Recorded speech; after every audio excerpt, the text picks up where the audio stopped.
Sana naman dumating ang panahon, maging balanse na ang lahat.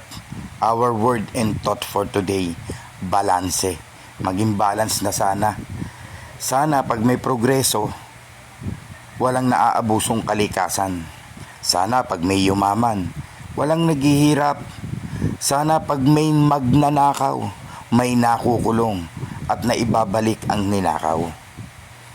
Sana lahat maging balanse. Sana lahat balanse.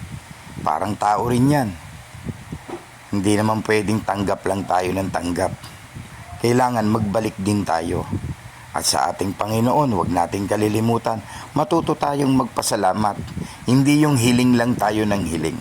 Hindi naman natin siya mababayaran ng material na bagay. Yung maalala siya lagi at magpasalamat, sapat na.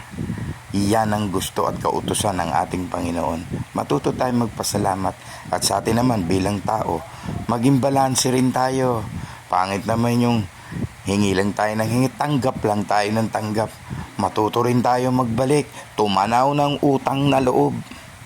At kung maaari, kahit sa isang maliit na material na bagay, maipakita mo na nagbabalik ka. Yan ay malaking bagay na. So our word and thought for today, balanse.